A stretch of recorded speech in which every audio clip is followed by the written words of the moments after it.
That is real heavy rain. That is so heavy. It's fucking David Cage up there.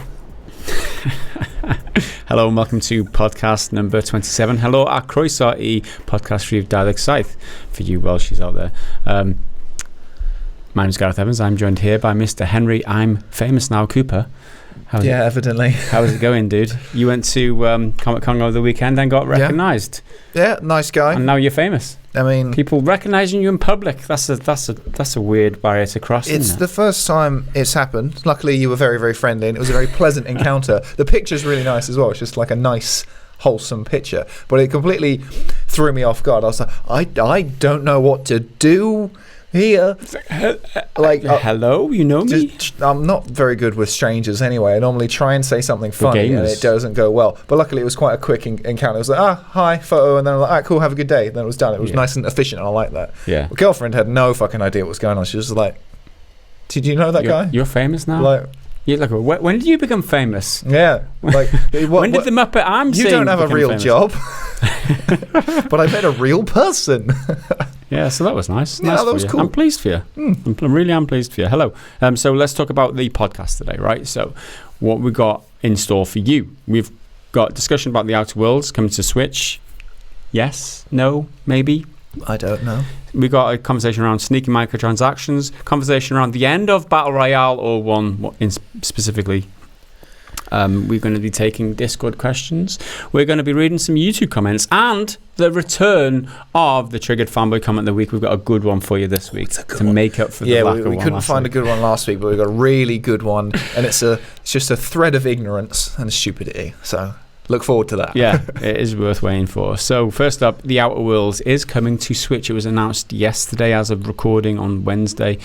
That is coming to the Switch, and it knocked me for six. I was like, really? They can do that? But apparently, there was a trailer. Well, it wasn't really a trailer. It's just a dude from the creative team talking about it for like 5 minutes about how great the Outer Worlds is going to be, what you're going to be able to do in it. Not really a lot of details about the Switch version. We've got a few. So it's coming. Outer Worlds is coming to PC, Xbox One, and PS4 on October the 25th. But it's coming to Switch sometime after that. No firm release date as yet.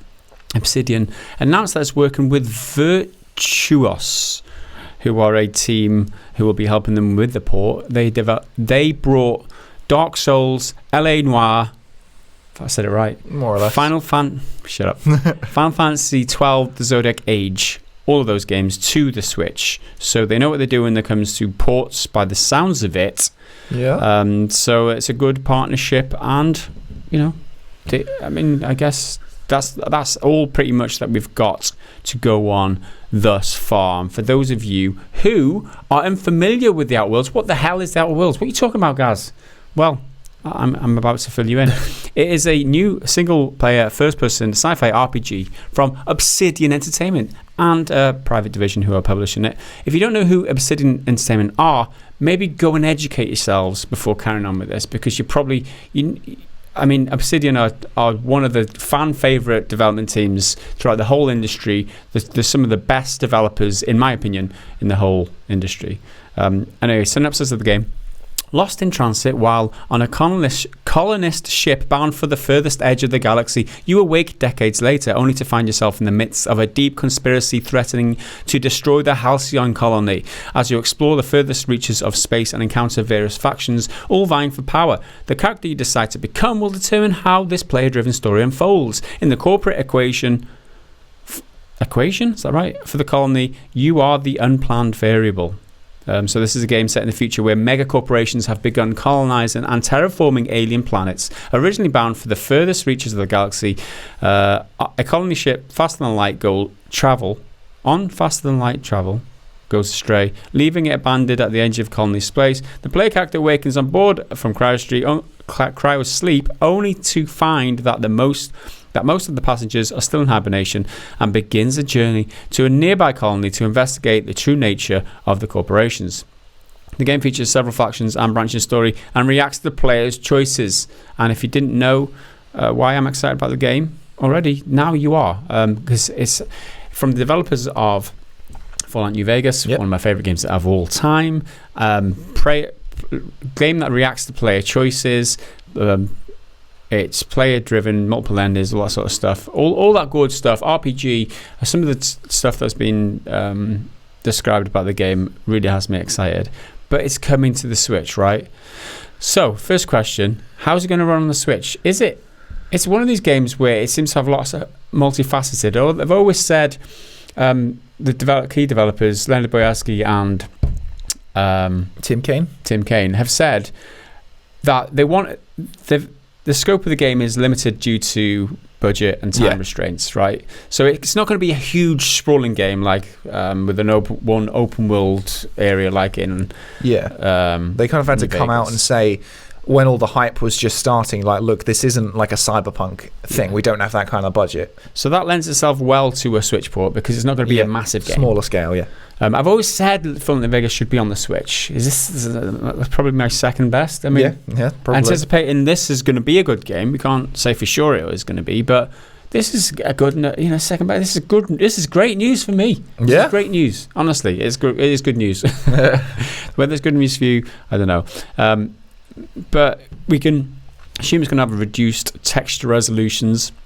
Not that much of a problem because it's the game is geared around its RPG mechanics and role playing. It's not built to be the prettiest thing in the world. Like, it's going to look nice, but that's not its goal. That's not what you get fun from playing. You don't get fun out of playing the game because it looks nice, like EA seems to think. Exactly. It's Battlefront or whatever, those types of games that look pretty, sound pretty, but I mean, is there a lot of depth in gameplay there? No, this is the opposite. This is depth in gameplay, and that's what fun you get out of it.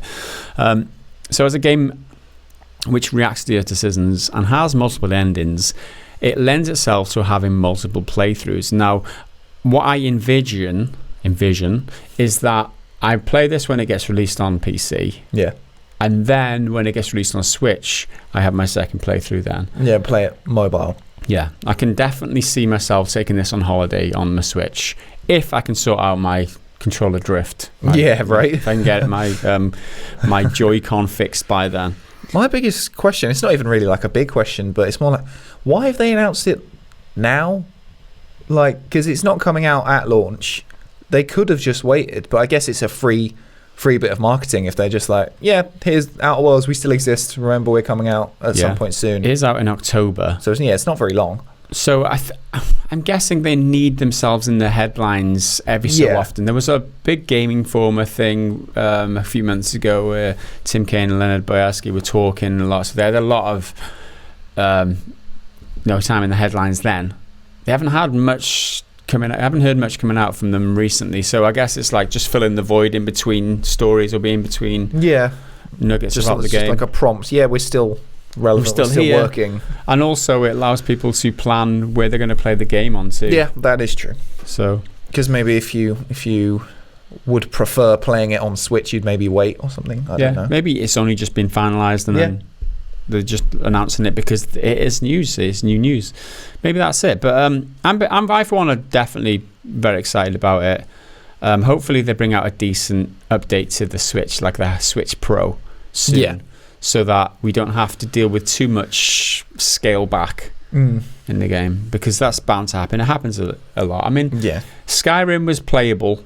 I mean, it was very choppy. I was playing handheld mode anyway, but Skyrim's a decent experience. There's not that many RPGs on the Switch. I played pretty much them all that I can think of.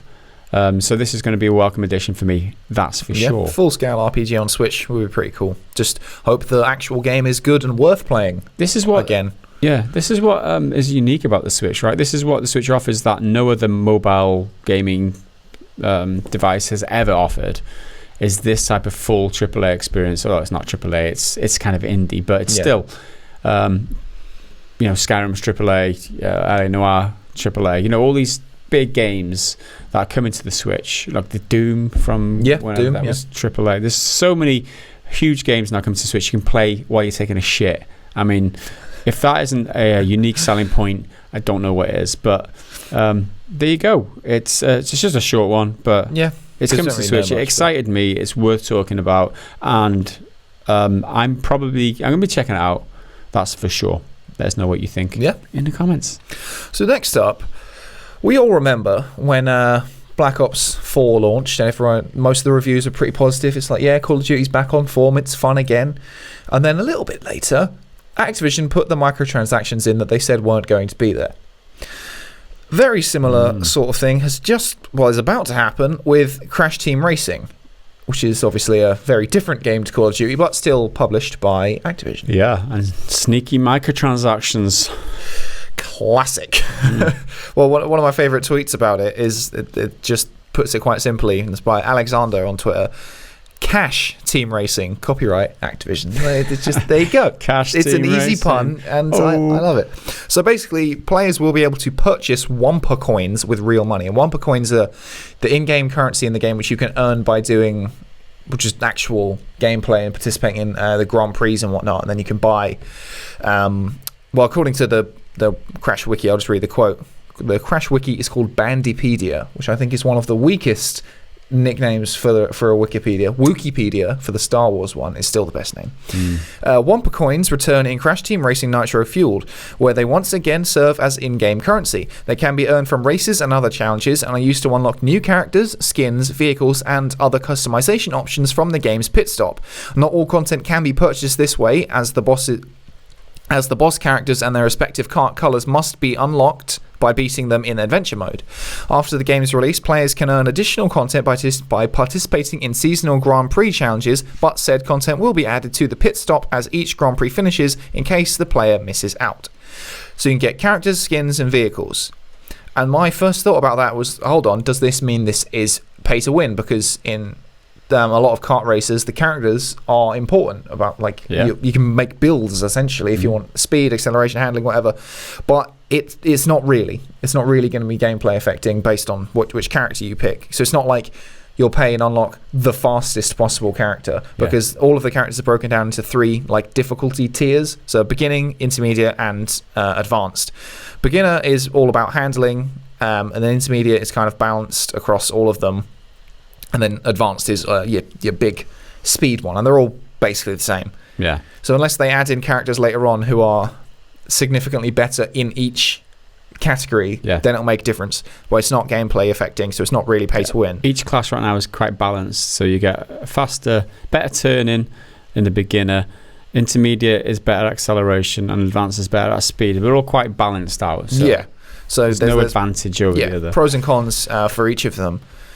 But the problem is that it's post-launch, just like with Call of Duty. Game came out, did really well. I think it didn't quite make top of the charts because Mario Maker 2 was there, but it just was behind it by I think 1,000 units, something like that. It recently re-entered the charts at number 1 due to Amazon Prime Day when they had their kind of Black Friday light sale, and it got pretty good reviews. It's between 80 and 84 on Metacritic across all platforms. So that's PS4, Switch, and Xbox One. So it's really popular, really successful. And now they're adding microtransactions after the fact. Now that people have said it's good, the reviews are out, no one's going to change their review. That's it. So it's cheeky. Date game is cheeky. It's cheeky, says Henry. It's fucking scandalous, if you ask me. Cheeky or scandalous, take your pick. But it's an absolute. I mean, they're taking. It's a con. Yeah, they're taking advantage of this loophole where reviewers don't re-review games, so their scores are the scores, and they can avoid all the backlash, all controversy with the microtransactions in a game by putting them in afterwards. And they plan to do this. Don't tell me they haven't planned to do this. Don't tell me, the game wasn't ready. If it's not ready, just don't release the game until it's ready. This is bullshit, is what this is. This is a strategy. It's textbook. They're trying to do this. They're aiming to avoid, and it works for them. And the more people like us stay quiet on it, the more they'll get away with it. But not us. No, we'll highlight this bullshit, and it needs to be called out. People need to say this is bullshit. Yeah. Because it doesn't affect gameplay, it's all right. No, bullshit. Microtransactions in full price games should never exist. Okay, if it's a free-to-play game, that's fine. You need to make money somehow. You can take it or leave it at that point. If you paid for a full price game and then they're like, buy some more stuff, buy some more this, buy some more that. Yeah, you can. Yeah, there's an argument saying, you can ignore them. But why are you being so greedy? You don't need to be so greedy. And this is a remake of a 20-year-old game. Oh my God. Were they there back then? Well, they fuck. But anyway, so the Microtransactions are coming in on the August the 2nd, which is later this week. It will be Friday. It will be out by the time you're watching this, along with the latest Grand Prix event.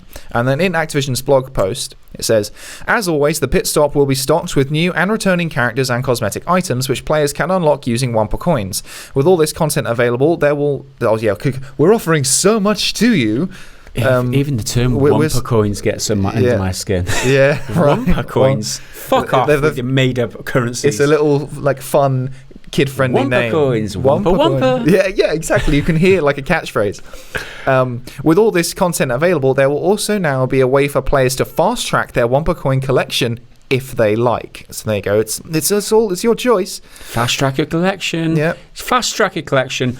Pay us money. Pay to play less of the game. Fast track your collection. Give us all your cash. Yeah, that's what they mean, right? Yeah. Fast track your collection. We want your cash. Yeah, it's less pay to win these days, and it's pay to get everything faster, so you're not actually playing the game you've already paid full price for. Then where are we? Then it carries on. Starting in early August, players will have the option to purchase Wumpa coin bundles from their game console stores to supplement the coins they earn by playing. This option won't change the game's core mechanics. Players will still earn Wumpa coins by playing in the game in any mode, just as before. They will just be... I think there needs to be a B there. They will just be able to purchase additional coins if they choose. It's all optional, guys. Yeah. It's all optional, so Sterling says. And we've made the choice to take your money. All this flowery language, Wumpa coins. Wumpa. Just before, only if you choose, and you can supplement your coins that you already earned by playing. Yeah, you can fast track your collection. Bullshit. We're a greedy bunch of bastards, and we're trying to hide it with our flowery language in a kid-friendly game. I think it's like a Peggy 3. I think because there's no violence. Yeah. It's just racing and smashing people up guys, a bit. But there's no loot boxes. It's fine. But it's only optional. It's fine. I like this. I like this IP. I like this game. I remember playing this game as a kid. This is a good game. Don't attack this game. There's so many worse games out there, guys. It's still bullshit. I don't care. There was a couple of defenders on Twitter being like, "Oh, but they're not forcing you to." And I saw someone. I don't give a shit. Yeah, I don't have it in front of me, but they were like, "Oh, I don't know why people are whining about them forcing you to." You got like no likes. Then immediately the person coming straight back at him got like, it wasn't loads, but got like 6 or 7 likes, and it's just like, yeah, but the problem is it's post-launch, so all the reviews are out, and they've avoided all the bad press because now everyone's got the game. You've already got it. It's like releasing an awesome game and then 2 weeks later nerfing it so it's shit. Yeah, and then so the reviews no longer reflect the state of the game. So the game might review 9. It's like God of War releases, and then they take Atreus out of it. Yeah, like after 3 weeks, after all the reviews have landed. Yeah, is it still a 94% game there? Exactly. No, it's not. I mean, they've changed the game. Oh, it's microtransactions. You can ignore them. The slippery slope with this one is that, I mean, it's a bit conspiracy, a bit tinfoil hat, but it's happened That's before. What we're here for. Is that they'll decrease the rate you acquire Wumpa coins organically through actual gameplay to then incentivize it, and they won't tell you. They'll just tweak the code, and no one will really know because it's not like it'll be in the update notes or the patch notes. And this is the problem with games that are developed around this type of currency, is that they increase the grind. We've seen it numerous times before. All the time, right? They increase the grind in a game in order to incentivize purchases of these microtransactions. And don't tell me that doesn't happen. It's a game design decision. If you're designing your game around making the most amount of money out of microtransactions, it's not the best game it could be. Yeah. It really isn't the best game it could be. This game should be scored down because of it. It shouldn't be allowed to get away with, like it has with the reviews avoiding these microtransactions. You could quite easily make a free-to-play Crash game. Just like send it out for the free version where you'll get like Crash and who's the villain? Cortex, and then maybe a couple others like is your standard, like 4 or 5 characters, and then monetize it by adding new tracks, new even more characters, cart skins and shit, music. Yeah, it'd be so easy. It's so bad that this is what the industry has become. This is an old game, right? back in the day, 20 years ago, you wouldn't have any of this bullshit in your games, right? You'd pay for a game, you'd play that game. There would be no day one patch. There would be no updates. The game would be finished on release. There would be, you wouldn't have internet connectivity in order to be able to patch stuff in like this, right? Yeah. You wouldn't have any of these problems. And the fact that they're using an old game like this to poison the industry with these types of schemes to try and squeeze more money out of you after the fact, I find it really, really troublesome. It's just a horrible way to do things. And it's Activision. Surprise, surprise. Yeah, exactly. This is not surprise, a fucking surprise. And it normalizes it for the future gamers, which are kids who will be playing it now. Exactly. Like, 3-year-olds can be playing it because they're allowed to, under the restrictions. And this is why people are saying, oh, microtransactions, cosmetic, they're fine. They're not fine. If you've been playing games for 20, 30 years like me, they're not fine at all. Like, I remember a day when this wasn't a thing. That's what I'm saying. Like 20 years ago, this wasn't a thing. It wasn't even heard of. You'd buy a game for the price and then not even consider anything else on top of that. Like this, you'd get the whole thing. You get cheat codes, right? There's something about Bethesda fixing the exploits in Wolfenstein, right? There was some sort of exploit that allowed you to be able to cheat or something in Wolfenstein Youngblood recently, but they patched it so you couldn't cheat anymore. And obviously they've got these microtransactions in it now, so it's like you're not allowed to cheat for free. Yeah. If you want to cheat, you've got to pay us. Buy our cheats. Yeah. It's scandalous. It's absolutely scandalous. I think if Crash was alive and watching this, he'd be not alive, but he'd spinning in his grave because he does a spin attack. I've been sitting on that for the past 2 minutes. Like, it doesn't quite work, but it's such an easy pun. I've got to try it. Spinning in his grave. But yeah, it's bullshit. And some people, one person commented on our Wolfenstein video, oh, you didn't even focus on the microtransactions. And now that you're sponsored by Green Man Gaming, you don't want to call it out in this game because I haven't seen that one. What? Yeah, I think it was one that got marked by spam anyway. But firstly, we're not sponsored by Green Man Gaming. We're affiliated, so that's the difference. They're not paying us anything to say anything. We say what we want, and then we get a kickback from all affiliations, right? The thing with what was my point? The thing with microtransactions in Wolfenstein is that we didn't really play that game. We were doing a review roundup. We didn't have hands-on with the game, and we didn't have first-hand experience about it. So if we don't know about microtransactions, then we can't talk about them, because apparently didn't they sneak them in? Yeah, exactly. I brought it up in the thing saying microtransactions are there, but they're not live right now, so we can't speak to that. It's not condoning it because we don't mention it.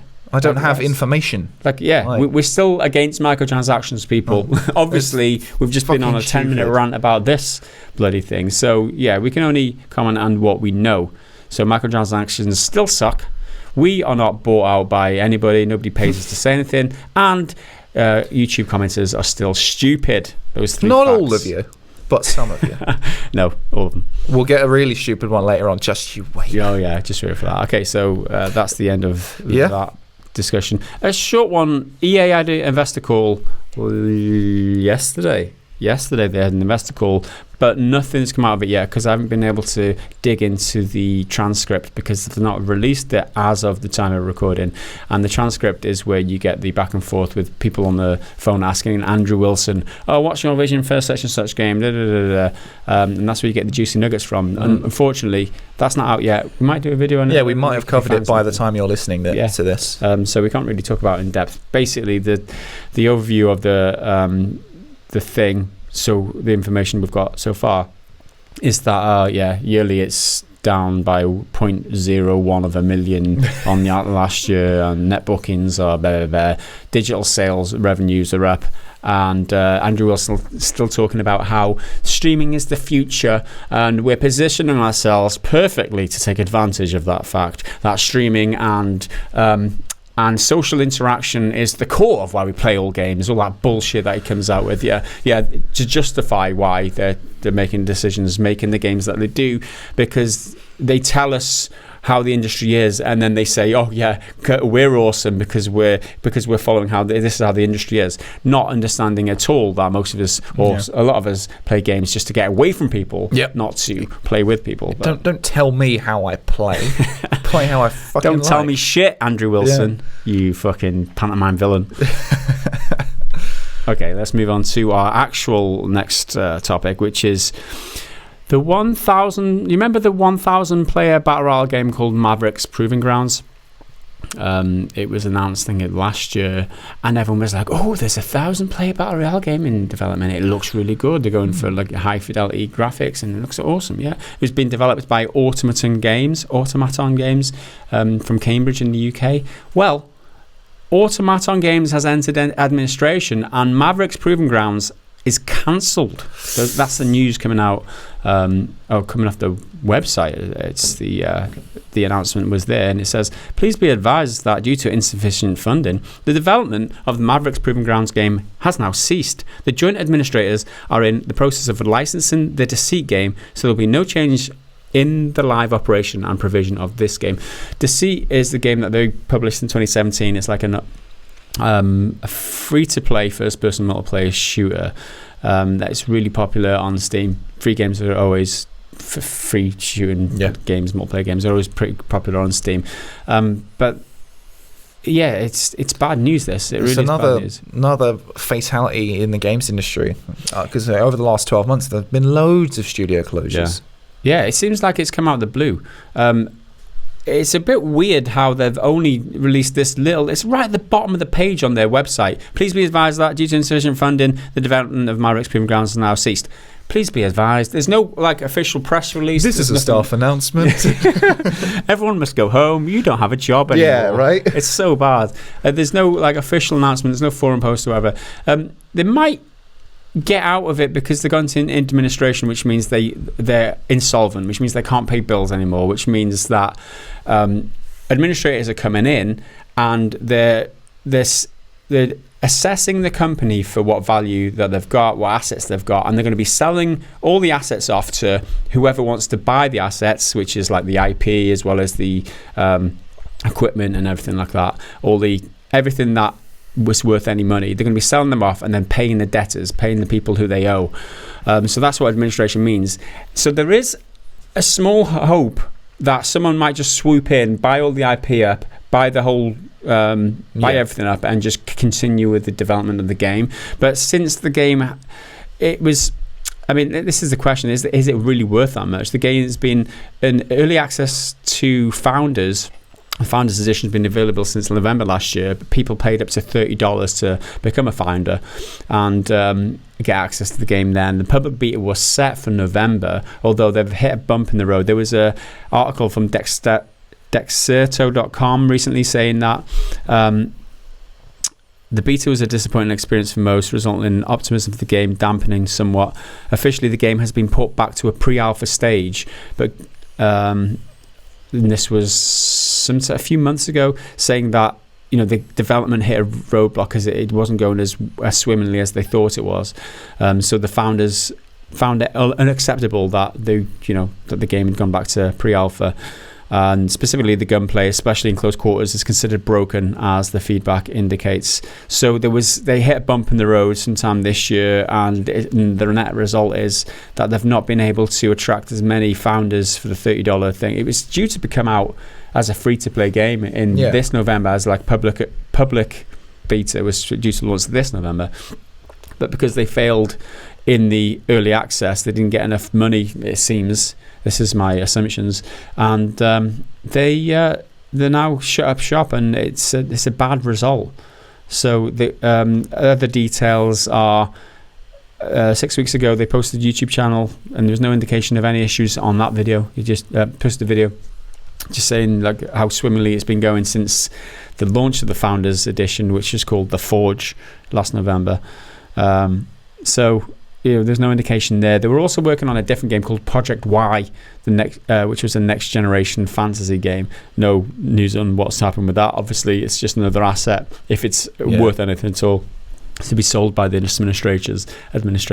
It's sad. Hopefully people don't lose the jobs, and hopefully someone can pick this up, and the people who have invested in the game do see some sort of return and money back or whatever if they manage to the administrators manage to get a pot of money. To generally what happens though is that the people who are most important get paid the money as a priority, because once the money runs out, if they owe you a little amount, then you generally don't see it, because that's how these things tend to go.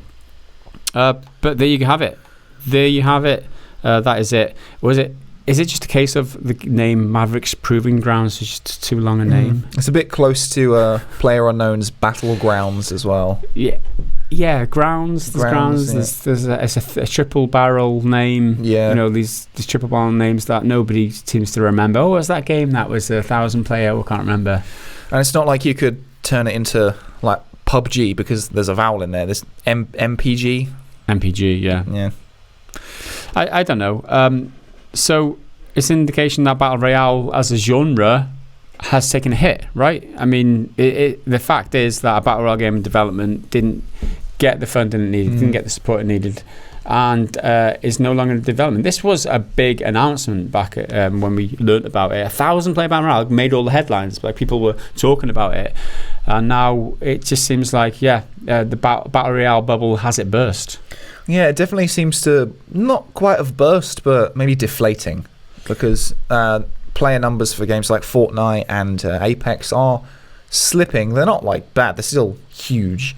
But is it a case of there's just too many Battle Royale games, that the whole market is flooded with so many Battle Royale games that a game with a vision of having 1,000 player Battle Royale like this can't even get enough founders in order to keep the. Well, I guess what else is it offering? What like your gimmick is 1,000 players? Yeah, that's cool. That's good enough. I think that's a decent selling point. No one else was aiming for that. Yeah, right? It sounds cool to me, but maybe other people are like, okay, but I can just play with 100 people. Yeah. And still have like the same quality experience. I think maybe they jumped. I mean, this is not based on fact. This is my opinion, right? This is just plucked from the air. This is my summation of what's happened here. They've maybe tried to jump the gun a little bit here with the development. They've tried to, because the development was such an early stage, they tried to monetize that development where before the game was even in any sort of playable state. They were selling these founders packs, which they went ahead and done. It didn't really set the world alight, because the game was such early development. People weren't enjoying it, so the feedback wasn't great, and it didn't gather a lot of momentum because of it, right? And so the development was set back because they didn't get enough of it, and it was just like a bad feedback loop, where if they'd have had a decent playable beta at the moment when they launched it, if they had, then it might be in a different story. People enjoyed the game, word of mouth gets people playing, and then they go from strength to strength there. The fact that it was such a weak offering to begin with, when they were trying to monetize it in that state, it was maybe their downfall. That's just an assumption. That's just the way I see it. Is maybe they just jumped the gun with trying to monetize it before they should have done. It's another warning to people who do buy into these early access games, because early access, these guys might just lose their money. Like, it might be $30 down the drain for them. They might never see that $30 back, whoever's paid for the game, and they might have only had a few hours of gameplay out of it. Who knows? But there you go, another sad story. Maverick's Proving Grounds RIP. And that's the end of that sad story. Yeah, it's a shame. Let's take a break now. We'll be back in a few seconds and continue the podcast. And welcome back to part 2 of the podcast today. Next up, we are taking the Discord questions. Now, these questions are put to us by our Patreon supporters over on our Discord channel. And to become a patron, to get access to the Discord from as little as $1 a month, head over to patreon.com/prettygoodgaming. Support the channel. Feel good about yourselves for doing so. And in return, you'll get access to the Discord, as well as this podcast 2 whole days early, if not more. It depends on whether we publish this on Thursday or not. We'll let you know. So these are the questions put to us by our faithful, loyal supporters who keep this channel going. First up, Take it away, Henry. This is from Jason Jackson. Hi guys, as a massive book lover, I'm very excited about the announcement that George R.R. Martin is assisting Hidetaka Miyazaki with the narrative of the new FromSoft game Elden Ring. What writers or creative individuals would you like to see have more involvement with the games industry? I'm not a book reader at all. I can scarcely read. I've actually got an earpiece in which is dictating what is written in front of me rather than actually reading it. I don't know. Who would you? Are you a reader? Yeah. Yeah. I don't read fantasy or fiction. I read like sciencey books and philosophy books and stuff like that when I read or listen to audiobooks or whatever. Creative individuals like to see involvement in the industry, however. Charlie Brooker would be a good one because he's all about that game and stuff, right? Yeah. I think that would some be really good. Like dark, proper satirical stuff. That could be cool. That's if you don't count Bandersnatch as a game. Yeah. Because that's technically interactive content, right? Yeah. I think someone like a director with like a clear visual style, someone like maybe like Christopher Nolan, like an Inception like thing with lots of really interesting visual. I think Control looks a bit like that because it's got weird stuff going on. I think that could be really cool. That could be really cool. Thanks for your question, Jason Jackson. Anyone got any better suggestions? Better than our suggestions? I doubt it, but leave them down in the comments anyway, and we'll mull over them. Next up, Vienticus Prime. Warning, this question is brought to you by Insomnia. That's the second time we said that right. Yep. Do you ever sleep? Okay.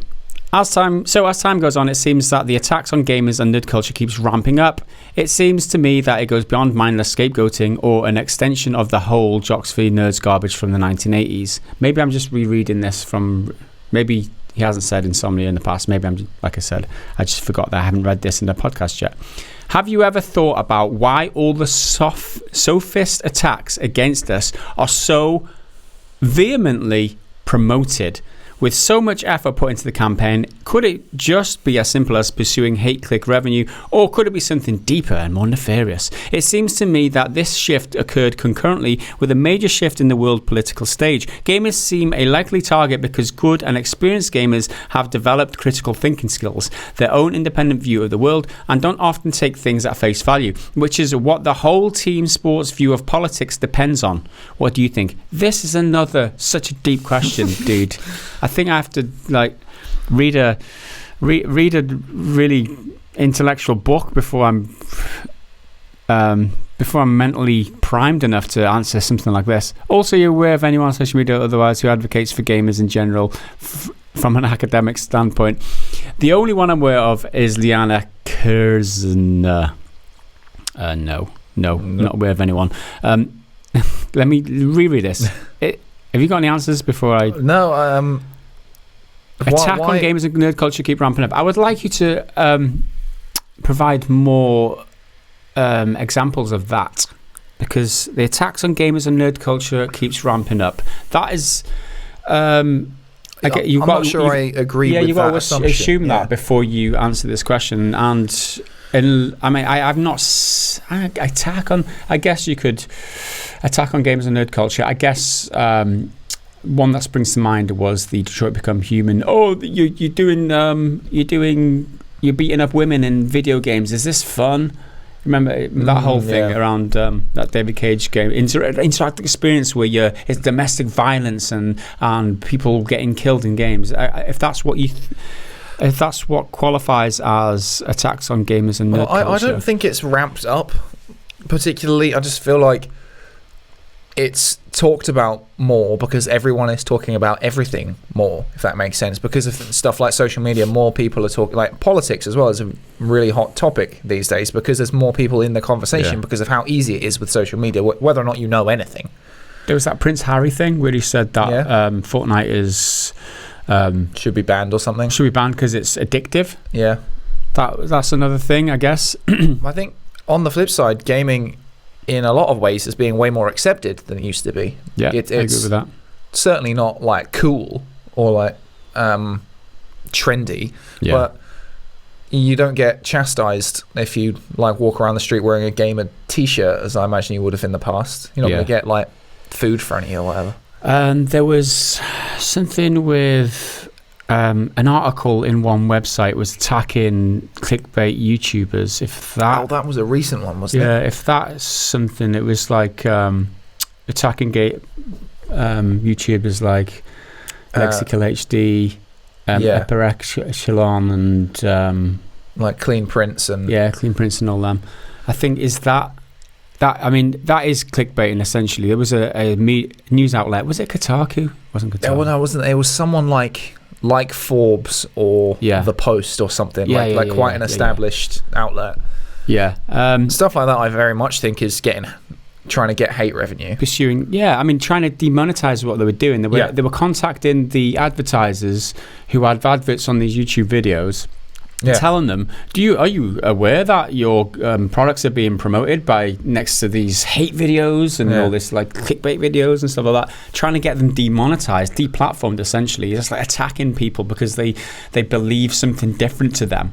It's like, I don't agree with what you're saying, so I'm going to do everything I can to undermine your ability to say what you can by demonetizing you. I think a lot of that is traditional journalists lashing out at the new journalism. If you want to call it journalism on YouTube and stuff, because it is in its own way, but it's very different. Yeah, and so I reckon there's probably a lot of them who think, it's like no work. You're not fully researching, because a lot of people don't research what they're talking about. Yeah, and you can only do so much. We miss things all the time. It's accidents. I don't know. There's probably a mix of all sorts of things. I mean, the question does hinge on what you mean by attacks on gamers and nerd culture. If you can clarify that, maybe we can maybe analyze it a little bit differently. Because I do like your questions, Ventus Prime. It's just that that premise that you're asking us to accept. We're just a bit like, what do you mean by that? So let us know what you mean, and maybe we'll jump into that. Unless you've got a better question for next week. But that is a decent question. I'd like to answer it. If you can just clarify your terms, please, like any good philosopher does. Terms of engagement. Let's move on. Okay, next up from Loachgar. Of the games that have been released so far this year, are there any that you would nominate for the various categories at the Game Awards? I've been thinking about this as the year's gone on, so this is quite a good one. Yeah. For instance, Best Soundtrack, Indie Game, Game Direction, and just general Game of the Year, etc. Soundtrack, obviously this is restricted to only the games I have played.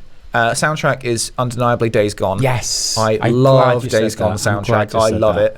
I love it. I love the music. Because it's got lots of like nice acoustic-y stuff which fits like the kind of biker outlaw kind of vibe, but then there's some industrial kind of, not synthy, but heavy like bassy stuff. Like when you're sneaking through where a bunch of freakers are, it's just like like Warby. Absolutely best soundtrack to guys at Sony Bend. I think I've said this before, but I think my current Game of the Year is probably Resident Evil 2. You have said that, yeah. Because it's everything I wanted it to be from someone who didn't really care about it going in. Because I hadn't played the original. I had no stakes. I played Resi 1 original and Resi 3 original.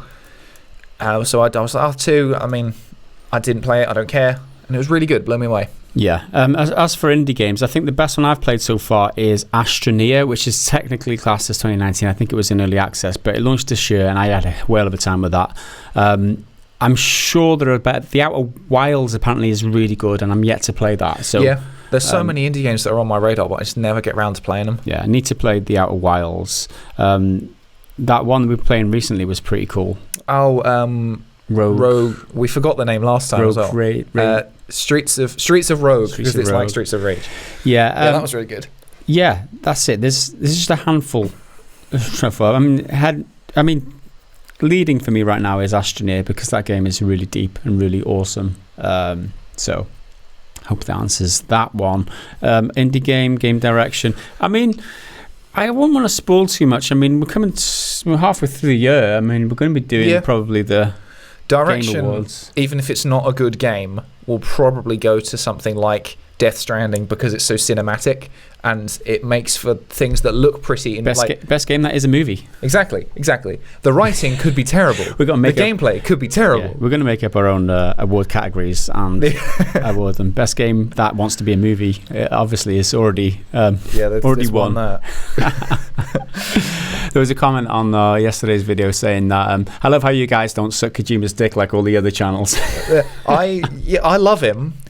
and I certainly won't suck his dick, but I'll look at it and be like, I'm yet to be impressed. You've got a dick. I'm yet to be impressed by him, honestly. I mean, I judge games by how much fun I have from them. I've not played, short of, was it Metal Gear Solid 2 or whatever, I've not played many games, I'll be honest. The Metal Gear Solid 5 was a bit of a meh. So, I mean, if I'm blown away by Death Stranding, he'll probably get more respect from me.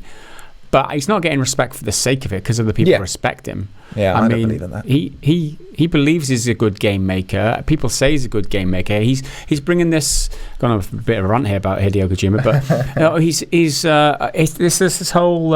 I'm redefining what it means to be a game. It's a Strand, basically the first of its kind. It's a Strand game. Like, what the fuck is that? Like, don't come to me with all your bullshit telling me you're going to redefine a new genre of gaming and not even explain what that means. I bet after the game releases it's like, what the fuck is a Strand game? Yeah, you ask, so what genre is Death Stranding? You're like, it's action adventure. It's a Strand game. No, it's a Strand game. Oh, what the fuck does that mean? It means fuck all right now, and I'm sure it'll mean fuck all when it releases. But then again, I am eternally critical of stuff, and I just want to be impressed. I want to be impressed, Hideo. Well, I love Metal Gear. Funny enough, I'm wearing a Metal Gear t-shirt today. I don't know if anyone can see. And I'm worried. My biggest worry about Death Stranding is that it's going to be like George Lucas with the Star Wars films, because in the original trilogy, he had to collaborate with a load of incredible people to make one of the greatest film series of all time. Everyone knows that. But then for the prequels, he basically had free reign and could do whatever he wanted. The prequels turned out exactly how he wanted, based on his instruction. They're not good. I don't hate them as much as a lot of people. There is a lot to like in them. Yeah. But I'm worried that Death Stranding is going to be the same thing, and no one's going to have been there to say, no, Hideo. That's a bad idea. But it could be really good. I'm still looking forward to it. I may well get a lot of hate for what I just said about Hideo, but I don't dislike the guy. I just dislike people building something up that I don't really believe in. I don't know. I would love to be impressed by him. I would really love to be impressed. So don't at me because of it, guys. Don't at me. Okay, next up, not that Rob Lowe. You wake up one morning to find Mario sitting at the end of your bed.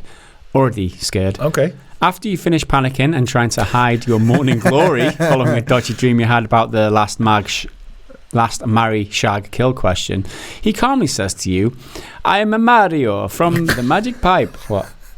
I'm so glad you did the accent because I was thinking it. I was like, I read it in my head. I am here to grant you 3 wishes. Tell me your desires. What 3 gaming-related wishes would you ask for? Does Mario have that sort of power? Maybe he doesn't. He does in our fantasy. Yeah, he does in Rob's fantasy. I mean, 3 gaming-related wishes. Wish for Peach to accompany you in the bed to sort out your morning glory. That'd be. I prefer Daisy, personally. Okay. Daisy, Peach, whatever. No. Gaming-related wishes do you ask for? I would like. Okay. First up, Cyberpunk to be finished and playable right now. That's a game-related wish. I would like Mountain Blade 2 to be finished and playable right now. So that's 2. And then I would like to personally set up a publishing label worth billions of dollars and sign Obsidian, Cyberpunk, CD Projekt Red, buy out CD Projekt Red, buy out all the big companies, and then be the head of the corporation making awesome games with awesome developers. Yeah. Those are my 3 wishes. That's a good one. I was thinking, it'll be like a wish with like a lot of things. So I wish, really long sentence, but set up my own studio with infinite money and all that kind of stuff to just buy up some awesome developers to make awesome games. I had a dream about this. Let's make a game out of it. It's 3 hours long, but it's fun. I think that'll be one. Own my own studio with infinite money. That'd be great. Could be get fucking a bit hippie and be like, get rid of loot boxes. But realistically, I would get rid of microtransactions and loot boxes in full price games. Free to play games, not a problem with your microtransactions. We said it earlier. Loot boxes, there's no reason to have them whatsoever, so they can just fuck off. Third wish. I don't know what I'm really waiting on. What's your most anticipated game, Henry? Right now, it's probably The Last of Us. So maybe that, but I feel like it's I feel like there's something else in my head that I don't want to waste on just getting Last of Us 2 early. Infinite wishes, boom. Maybe. Like that's Maybe, the old... Yeah, and 3 more wishes. Yeah, it works. Maybe, because it kind of links to my development studio one, but I'd like to be in one. Be in a game? Yeah, in some capacity. Like, that's a good one. Don't know how. That's a good one. Thanks for your question, Mr. Not That Rob Lowe. It started out pretty scary, but then it took a the setup isn't entirely relevant. You could just have 3 gaming related wishes. We don't. No, I like it. I like this. Yeah, I like it with Mario and Morning Glory. A bit of flavour to your Morning Glory. Anyway, Storm Rain. Okay, Storm Rain. Which game sticks in your mind as having the best gun handling? The game that made them feel satisfying in any form, i.e. the way your character used them, the way they sounded, the way your opponents were impacted by them. That's a good question. I think for myself it would be Operation Flashpoint as a series. First game I remember playing with mechanics for fall off, etc., and your enemies weren't spongy. That's a good one. Oh, for me, probably Red Dead Redemption 1, because that is good. I loved how responsive the enemies were. Like when you shot them, they'd feel it, and like when you shot them in the leg, they would react differently to if you shot them in the chest. Yeah. The guns sounded amazing. It's not as good in Red Dead 2 because it's just awkward and finicky, but the sound in that is probably better because it's more technology, and a gunshot in the mountains is very different to a gunshot inside a building. But Red Dead Redemption 1 is my answer. Yeah, that is a great answer. I wholly agree. I wouldn't argue with that. But I would say Call of Duty Modern Warfare 1 sticks to the original Modern Warfare was good. It's just something about, or even further back, what it currently is, or even further back, Call of Duty World at War, or one of the Call of Duty 2, the Second World War one, or I know it's going to be a bit controversial, but maybe something like Far Cry 4. Far Cry, which one was the one that Far Cry 5. I really liked the gunplay in Far Cry 5. I mean, it was enjoyable. Maybe it's because I haven't played enough first-person shooters recently, but yeah, I enjoyed that, and at me for it if you like. I don't care. I loved, in terms of first-person shooters, it's got to be, as a whole franchise, just Halo. Yeah, just the whole lot. It's so satisfying. There you go. Okay, the next one? Up, I think it's me. Yeah. Boris. Oh, thanks for the heads up. What's that about? I think it's because I asked for questions this week. We always forget to throw out like a call. So now that I've used Galaxy 2.0, yay! You can stop asking me questions for almost a week. I'm pretty happy with it. It's not some gaming world-changing tool, and it still doesn't even nudge me to buy a game outside of Steam, but since I got it, I've been using it on a daily basis to keep track of and organize my collections. My question is, do you have any wishes, requests that you'd like GOG to implement that isn't part of the original roadmap? My number one request would be that the same games from different stores would be combined instead of having multiple instances of, say, Deadly Premonition, just because I own it both on Steam and GOG. Even if just by name or manually by the user combine games as a single entity and separate store specifics info with tabs on said games page. Totally agree. I don't know specifically what is in the original roadmap or what isn't, but I would say having duplicate entries in your games list is a bit shit. I mean, I think there was a bug that made me see multiple entries even though I didn't own the game twice on 2 different stores. But when it comes to what I would like implemented, that isn't in the roadmap. I would say, I don't know. I mean, Steam's store is so much better than GOG in terms of information that you get about a game. I mean, GOG is awesome. Don't get me wrong. Galaxy 2.0, like, it puts all your games together in one place. That's part of the functionality that you'd want out of any launcher. I don't know. I mean, you can't launch games without launching the other stores, but that would be my number one. Being able to play a Steam game without launching Steam. I mean, it's impossible. I know that because the DRM. Because your Steam has to be on when you launch a game. So that's one. Although I know it's never going to happen. And the other one that I thought of that didn't just slip my mind. Yeah, it's having the store just like I know it's coming, but like the friends list and having the community pages and stuff like that, a little bit more from like the community and things. I know that's coming. That's definitely part of the original roadmap, so it doesn't really count. Anyway, thanks for your question, Gaboris. Right. I hope you've been enjoying Galaxy 2.0 anyway. It sounds like it. Right, we've got our final question here. Yeah, I think it's the last one from Tons. So, spin-off series and movies seem to be hot again. Arrow is getting its 4th spin-off. It says shoe, but I assume you mean show. I don't think Arrow has spin-off shoes. With Batwoman, Fast and Furious is doing it with Hobbs and Shaw. And in gaming, there have been various endeavors, good and bad. Shin Megami Tensei has the Persona series. Final Fantasy VII has Dirge of Cerberus. Awesome game, by the way. Do you guys have a character or franchise that you would want to see get a spin-off? I'd like to see a Nightwing spin-off from the Arkham series, for instance, or a Dragon Age spin-off focusing on the Grey Wardens. That Nightwing idea is one I've had as well, because Rocksteady are doing something, but they're not telling anyone what they're doing, and like we don't know if it's going to be another Arkham game or something in the Arkham universe or something completely non-Batman or non-superhero. But I think a Nightwing one would be a really good idea, in my opinion.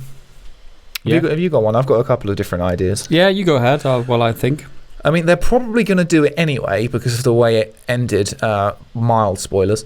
But for Devil May Cry 5, if they carried on the Devil May Cry brand, but not necessarily as Devil May Cry 6, like you could do it with just following Nero and his events, because we played as him for most of 4 and a third of 5. And I like him as a character. He plays really well. He's very different to Dante, and because of the way the story went, it seems to be leading into that. But I don't know if they will make that number 6 or like a Devil May Cry subtitle or something like that. I think that'd be quite cool. I'd love to see a continuation of Raiden's story from Metal Gear, because they did Metal Gear Rising, which was awesome. I hated it when I first played it, and then I got into it and I was like, this is actually really cool. So I'd love to see more of that. Yeah, because that was cool. I haven't really thought about this, so it's hard to think off the top of my head. Maybe like a prequel with Boozer. Yeah, from Days Gone. That'd be cool. Like I want more zombie apocalypse game, or just general apocalypse games, to be honest, to take place in the apocalypse, not post-apocalypse, because they're all post, and it's like after the zombies have taken over the world, after the aliens have destroyed everything. I want to be in the moment. Resident Evil 2 and 3 are some of the only examples I can think of where you're in it at ground zero as it's happening. So I'd love more of that sort of thing. So if they did, it maybe even it's just a DLC for Days Gone, with Boozer and Deacon as they're escaping wherever it is. What I want, though, is like some sort of Sons of Anarchy game where while they're in the motorcycle club, while they're doing like jobs and whatever, you'd start in the club and then go through the bad shit. Whatever dirty dealings that they've got. Like, I mean, that's mainly because I love Sons of Anarchy as a TV show. I want to be able to play it. I want a game like that. That'd be cool. But yeah. Thanks for your question, Mr. Tons, and thanks to everybody else for all of your questions. Good really haul this week. Appreciate them. There was quite a few this week. So, it's that time again. It's the time of the week that we go and take some YouTube comments.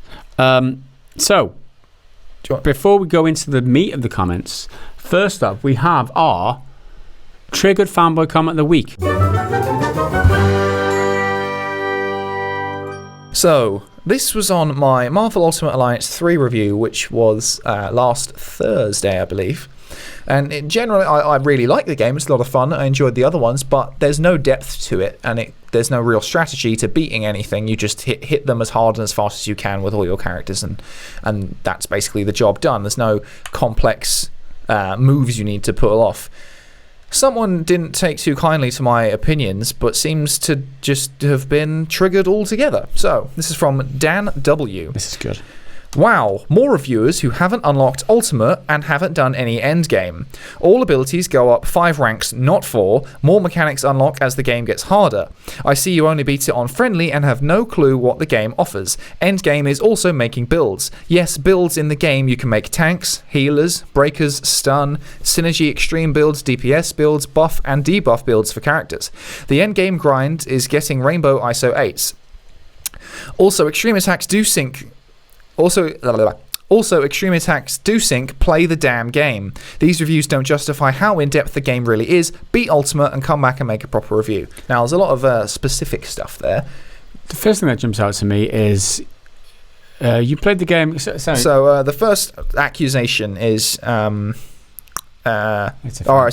reviewers who haven't unlocked Ultimate. Ultimate is a difficulty, and it's the 4th difficulty. You start off with 2, easy and medium, which is called friendly and mighty.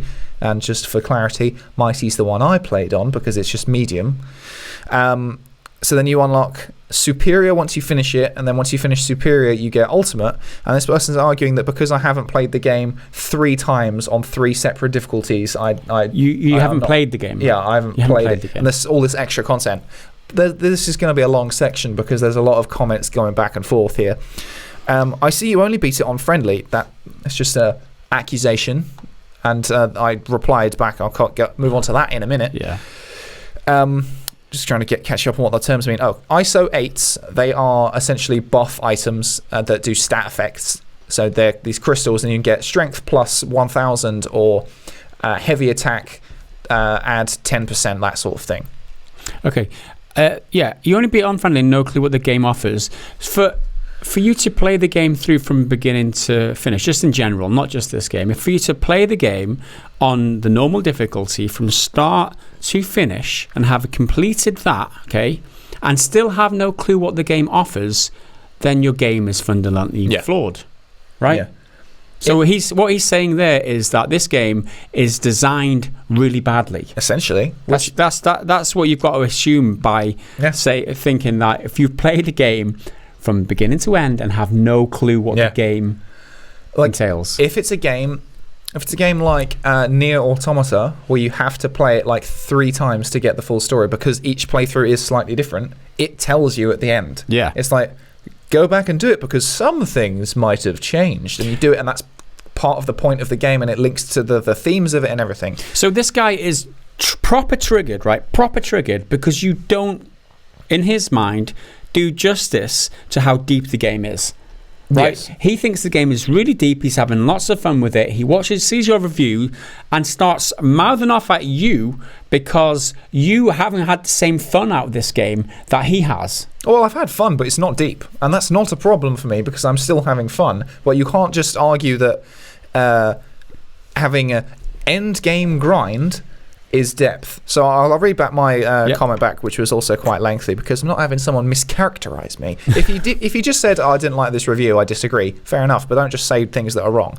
So I said, I didn't beat it on friendly, I did mighty. I mentioned about Captain America's shield throw ability with strength crystals, i.e. a strength build. I never said the extremes don't sync, I said they don't work together, emphasis on together rather than work, or complement each other because they don't. Certainly not in the same way fusion attacks did in Marvel Ultimate Alliance 2. So for a bit of context, extreme attacks are like your super move where someone will do something special and it doesn't really connect with another character who's doing the same big move. They just sort of go on independently and a few particle effects join together. Like someone will do a big punch and there'll be a shockwave, and if someone's doing a lightning move over there, the shockwave might be a bit sparky and lightningy. But in Ultimate Alliance 2, they were clear superhero moments where you'd see Iron Man blast Cap's shield and the camera zooms in to look at it and it shows like this is an important, cool moment, enjoy it. And now I've totally lost my place. Oh yeah. Constant grinding for stat boosting crystals isn't depth in my opinion. It's just repetition of the same content over and over for nothing new, outside of skins which don't impact the gameplay and rifts which are mostly repeated formats on higher levels. So the rifts are like challenges, and there's a handful of like timed waves and then bosses, but there's not a lot of them. They're just different on different stages or different difficulties. Beating the game 3 times just to get to the end game, where I can grind for no extra content outside of 4 secret characters and skins, which I'll do eventually, is pointless. I've seen everything the game has to offer, and grinding for nothing extra isn't necessary. It's grinding for the sake of grinding. I'll replay it when I want to enjoy the gameplay, not to earn extra stat buffs that I don't need. You're acting like Ultimate is a totally different game and a whole lot of extra content when it just isn't. By all means, keep playing the game if you're having fun. I plan to. But don't try to argue Ultimate Mode is game-changing content, because that's not the case. And then, I often think you've won an argument when you send a paragraph and someone sends 1.5 lines back. So, this guy, LMAO, it does change the game because of how hard it gets. LMAO, why don't you challenge yourself for once? Plays the game on normal and says, I'm done. Casual gamers to the T. You're accusing me of being casual because I'm not playing on difficult, on a harder difficulty. But this game is massively casual. That's why it's so shallow in terms of mechanics, because it's trying to be there's a valid stance to take as well. It's trying to be as accessible to as many people, to be a co-op game. You can drop in and out. Superheroes are huge at the moment. People are going to want to play a superhero game, so even if you're not a gamer, you want to just be able to pick it up and have fun. Is it only available on the Switch, this game? Yeah. This guy, Dan W., right, seems to think, this is what's funny to me, seems to think that playing a superhero game on the Nintendo Switch makes him a hardcore gamer. And that is where the irony lies. That's where the sheer hypocrisy lies. This guy, I'll repeat that again, is playing a superhero game on the Nintendo Switch, and apparently he's a hardcore gamer. Get over yourself, man. And they're saying, LMAO Mighty, why don't you challenge yourself for once? Okay, Mighty's the hardest difficulty at the beginning. You don't get superior until you finish it. So, my reply. Once again, it's a slightly smaller paragraph than my first one. Making it more difficult isn't new content. It's the same stuff, but wait for it, harder. So at this point, I'm losing patience. Yeah. Because I tried to be civil and break down his argument, which I did, and then he just didn't have one to fire back. So finish the game on the hardest difficulty available from the start is casual. Right, of course. Got ya. But let's just ignore the numerous times on the channel where I've said I've platinumed Days Gone and Spider-Man, or where I've said I've beaten DMC5 on Son of Sparda and I'm halfway through Dante Must Die, or where I've said I'm doing God of War 2018 on New Game Plus with no HUD. And those are just off the top of my head from just this year. But yeah, let's make claims about people you know nothing about. That's the smart way to live. Have a great day. Now this is where it really tickles me. Actually, you're wrong, but that's your opinion. I feel like you don't understand how opinions work, and arguing works. Just saying you're wrong isn't an argument. And I mean, this is the point where he gets that opinions are a thing, and like, not what everyone says is a fact, because he's attacking you for saying facts in your review, but essentially it's just a review opinion. Is an opinion. Yeah, that's all it is. And he's saying, no, actually, actually, you're wrong, because those aren't the facts. I have the facts, and it's not just an opinion. But now you're entitled to an opinion. What? Yeah, right.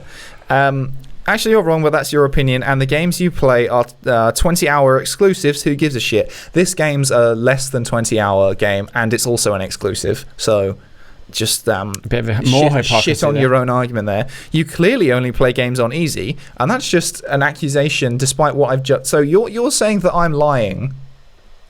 You clearly only or based on what? I've just told you that I'm playing Devil May Cry on a harder difficulty. I already have, and I'm in the middle of doing it on another one, and that's a hard game. And those are just the ones I listed off from this year of like... Yeah. This is where he starts making shit up to try and justify himself. You clearly only play games on easy. I mean, what he's doing, he's making up facts to back up his feelings. Yeah, exactly. Like, I could have said, I beat Gears of War 2 on Insane in co-op, pulling an all-nighter. So they're 3 hardcore... quote-unquote hardcore gaming things. Hardest difficulty, fully in co-op the whole time with another gamer, and in an all-nighter. So that's 3 things. All right. I think we've got the gist now, Henry. You don't have to toot your own horn that much. I'm a hardcore gamer. Okay. Then where are we? It goes on. Yeah, you only play games on easy and don't fully explore what the game offers, and give a horrible review that doesn't justify how in-depth you can get with it. You don't seem like... I love this bit. You don't seem like a creative person, so this is probably just going over your head. That's okay. We got Minecraft for people like you. Have a great day. Okay, so there's a lot to break down there. You don't seem like a creative person. It's contradiction, right? This review was written, recorded, and edited by me. All 3 of those are creative endeavors. You may not enjoy what I produce, but it is a creative process. You generate content for a living, right? Yeah. Which is your job, right? And you're not a creative person. Although Minecraft is one of the most creative games out there, literally. Right? I saw Minecraft people like you. Recently, what the worst put down I've ever heard. Recently, I saw people came together and made like Minas Tirith from Lord of the Rings in Minecraft, and I was like, "That's fucking awesome." I don't like Minecraft, but that's awesome. That's creative. Like, this guy has got such a fucking a stick up his arse. Yeah. I don't know what's wrong with him. I don't know what's wrong with him. And then you then replied back before I got a chance to. Says the triggered dude that someone. Says the dude triggered that doesn't agree with your opinion of a superhero game. Get over it, man-child. Then he's back again. LMAO, next time play the game before you review half the game you just played. Just like Resident Evil 2 Remake, what a joke. My opinion is triggering you because you did a half-assed job on this review. LMAO. I feel like if you're saying LMAO at your own comments, that's probably a bit lame. This guy's a kid. Yeah, the Resident Evil thing is completely irrelevant to what we've said. He's probably referencing the IGN stuff where the guy didn't play the full Claire campaign, I think it was. She did, because there's like 4 fucking routes in that game. They're quite badly put together, but it's like you beat it as one character, you can then go back and do it as another character in exactly the same way, or the other character in a slightly different way with some different locations and areas. See, your mistake here was engaging with him. Yeah. This is the Triggered Fanboy thread of the week, not the comment of the week. Yes, it's absolutely rename thread. it this week. But your fundamental problem here was trying to argue with someone who isn't going to listen to reason. Yeah, you can't argue with idiots. Look, you've been reasonable enough in your response, and this, I guess it's a learning process for you. You're still new to this YouTube thing, relatively. But my initial reaction to him would have been, these reviews don't just like beat the ultimate and come back and make a proper review. I'd be like, well, you're quite welcome to make your own review. I'm not here to tell you what to think. I'd just be shutting him down straight away rather than trying to change his mind, because we all know that this is not going to happen on the internet. Like, if you be reasonable with people who just making facts, for example, to justify their feelings, it's not going to work. But it's just that I'm not having a stranger say things that are just blatantly untrue. You need to learn to let it go, dude. It doesn't matter what people think. Like you'll learn to accept that, right? There'll be some people. I need him to know that he's a fucking idiot. Well, he knows that. Well, he knows that. True. He's probably busy. He's making up facts for his arguments. I mean, he's probably masturbating with Cheeto-covered fingers. Why don't you say that in your response? Well, because in my first ones, I always try and be civil. Civil. No, I get that. As soon as you engage, though, you invite the conversation where all they're doing is they're batting. They're trying to put you down because they just want to prove you wrong. That's the whole thread. Is he's trying to prove you wrong. I had fun with the game and you didn't review it well enough. What I really don't get is I literally said I like searched in the document. I said the word fun 10 times. Okay, I think we're gonna have to move on. It's been like 10 minutes on this one comment. So next comment from Christian McCoy. Nah, I find you way more pretentious than anything shown in that trailer about the Hideo Kojima Death Stranding trailer. We are more pretentious than the character. Look at all this art I've collected. Look at all these films, music and all, and then let's show it directly to the camera. This is culture. I'm cultured. And again, he's probably not seen the numerous times, including on this podcast multiple times, where I've said that I am a fan of Kojima. He's probably just upset because he is a Kojima fanboy. There's a difference between being a fan and a fanboy. Just because we call someone else pretentious doesn't mean that we're not pretentious. I mean, we can argue that. The true mark of the pretentious is to point out what else is pretentious, I think, to be fair. Yeah. There you go. I mean, obviously. So bourgeois. Have you got any more comments? I go on here, which is just, it chuckled me. Made me chuckle, or tickled me, one of them. So we did a Wolfenstein Youngblood review roundup, and we made a comment about people getting offended that you're killing Nazis, and said that Nazis are like your fair game enemy type. And I said zombies are as well. And then this person, zombies are fair game. The living impaired, you mean? Wow, bigots. And it just made me laugh because he's obviously playing the part of the offended person. Rectangular businessman. Thank you very much. Okay. TJR commented, who cares? What are you going to say next? Get off my lawn. Gotta love gaming journalism. Lol.